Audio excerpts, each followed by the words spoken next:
സ്ഥാനാർത്ഥി പട്ടികയെ സംബന്ധിച്ച് എന്തെങ്കിലും അനിശ്ചിതത്വം ഉണ്ടായിരുന്നു? കാരണം ഇന്നലെ ചർച്ച പൂർത്തിയായ ശേഷം നിങ്ങൾ മനസ്സിലാക്കേണ്ടത്, ഞാനും കഴിഞ്ഞ കുറേ നാളുകളായിട്ട് ഒരുപാട് കോൺഗ്രസ് സെൻട്രൽ ഇലക്ഷൻ കമ്മിറ്റിയിൽ പങ്കെടുക്കുന്ന ആളാണെന്ന് അറിയാമല്ലോ. ഇത്രയും സ്മൂത്തായിട്ട് ഇത്രയും വേഗത്തിൽ കേരളത്തിൻ്റെ സ്ഥാനാർത്ഥി നിർണയം പൂർത്തിയാക്കിയ ഒരു കാലഘട്ടം ഉണ്ടായിട്ടില്ല. പിന്നെ ഞങ്ങൾ കേരളം മാത്രമല്ല ഡിസ്കസ് ചെയ്യുന്നത്, മറ്റു പല സ്റ്റേറ്റുകളും ഡിസ്കസ് ചെയ്യുന്നുണ്ട്. അനൗൺസ്മെൻറ്റ് വരുമ്പോഴും ആ സ്റ്റേറ്റുകളൊക്കെ ഉണ്ട്. അപ്പോൾ നമ്മൾ എപ്പോഴാണ് അനൗൺസ് ചെയ്യേണ്ടതെന്നൊക്കെ ഒരു സിസ്റ്റം ഉണ്ട്. അത് അവിടുത്തെ ആ സ്റ്റേറ്റിലെ ജനറൽ സെക്രട്ടറി അവിടുത്തെ സാഹചര്യങ്ങൾ നോക്കി ഇന്ന് അനൗൺസ് ചെയ്യണം, നാളെ അനൗൺസ് ചെയ്യണം എന്നൊക്കെ പറയുന്നതനുസരിച്ചാണ് അനൗൺസ്മെൻറ്റ് വരുന്നത്. കേരളത്തിലെ സീറ്റിനകത്ത് ഒരു ആശയക്കുഴപ്പവും ഒരു അനിശ്ചിതത്വവും ഇല്ല. മറ്റു പട്ടികളോടൊപ്പം കേരളവും പുറത്തിറങ്ങും. എപ്പോഴാണ് പട്ടിക നമ്മൾ പ്രതീക്ഷിക്കേണ്ടത്? ഏറ്റവും വേഗത്തിൽ വരും. ഞാൻ ഇന്നലെയും പറഞ്ഞത്, പലരും പറയും ഇന്ന് രാവിലെ ഞാൻ ഒരു ആരോടും പറഞ്ഞിട്ടില്ല. അത് വൈകാതെ പുറത്തു വിടുന്ന നമ്മൾ പറഞ്ഞു, അതിൻ്റെ പ്രോസസ്സിങ്ങിലാണ്. അത് പുറത്തു വരും. നമുക്ക് കിട്ടുന്ന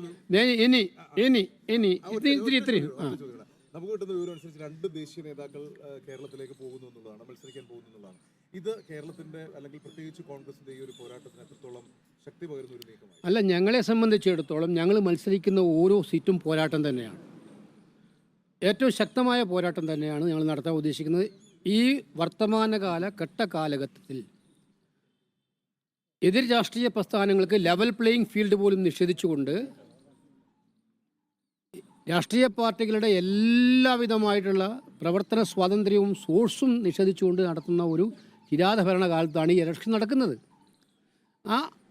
അതിൻ്റെ ഗൗരവം മനസ്സിലാക്കിക്കൊണ്ട് ഓരോ സീറ്റും അതിൻ്റെ ഭാഗമായിട്ട് എന്ത് വില കൊടുത്ത് മിഞ്ചോടിഞ്ച് പോരാടും. അത് കേരളത്തിലെ ഓരോ സീറ്റും കോൺഗ്രസിന് നിർണായകമാണ്.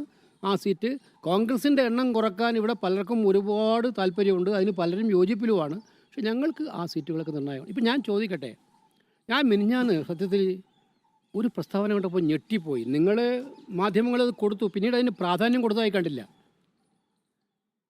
ഇടതുപക്ഷ മുന്നണിയുടെ കൺവീനറുടെ ഒരു പ്രസ്താവന ഈ ലോക്സഭാ തെരഞ്ഞെടുപ്പുമായി ബന്ധപ്പെട്ട്, എനിക്കറിയില്ല എന്തുകൊണ്ട് അതിന് വലിയ രാഷ്ട്രീയ പ്രാധാന്യം വന്നില്ല. കേരളത്തിലെ മത്സരം CPM-ഉം BJP-യും തമ്മിലാണ്.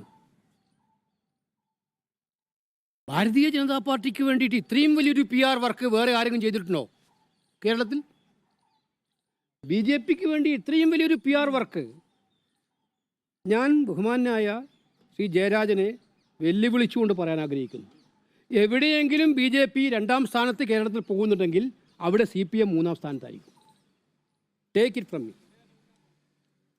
എവിടെയെങ്കിലും BJP കേരളത്തിൽ 2ാം സ്ഥാനത്ത് പോകുന്നുണ്ടെങ്കിൽ അവിടെ BJP 3ാം സ്ഥാനം. ഞങ്ങളെ സംബന്ധിച്ചിടത്തോളം മത്സരം ഐക്യജനാധിപത്യ മുന്നണിയും ഇടതുപക്ഷ ജനാധിപത്യ മുന്നണിയും തമ്മിലാണ് കേരളത്തിൽ.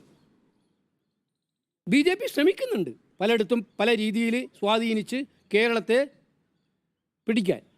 പക്ഷെ കേരള സമൂഹവും കേരള ജനതയും അതിനവസരം കൊടുക്കുമെന്ന് ഞങ്ങൾ വിശ്വസിക്കുന്നില്ല. പക്ഷേ എവിടെ നിന്ന് കിട്ടി CPM കൺവീനർക്ക് ഈ കണക്ക്? ആ കണക്കിൻ്റെ സോഴ്സ് അദ്ദേഹം വെളിപ്പെടുത്തട്ടെ. BJP-യും അവരുമായിട്ടാണ് മത്സരം എല്ലാ സീറ്റുകളും. തിരുവനന്തപുരം, ആറ്റിങ്ങൽ, കൊല്ലം. ആളുകളെ മണ്ടന്മാരാക്കാൻ പാടില്ലല്ലോ. അത് ഗൗരവതരമായ കാര്യമാണ്. CPM-ഉം BJP-യും തമ്മിലുള്ള അവിഹിത കൂട്ടുകെട്ടിൻ്റെ അജണ്ടയുടെ ഏറ്റവും പ്രത്യക്ഷ ഉദാഹരണമാണ് ആ പ്രസ്താവന. കാരണം BJP പോലും പറഞ്ഞിട്ടില്ല എല്ലാ സ്ഥലത്തും ഞങ്ങൾ 2ാം സ്ഥാനത്ത് വരുന്നു. അവിടെ CPM പറയാണ് അവരും BJP-യും തമ്മിലാണ് മത്സരം. ഇത് ക്ലിയറാണ്.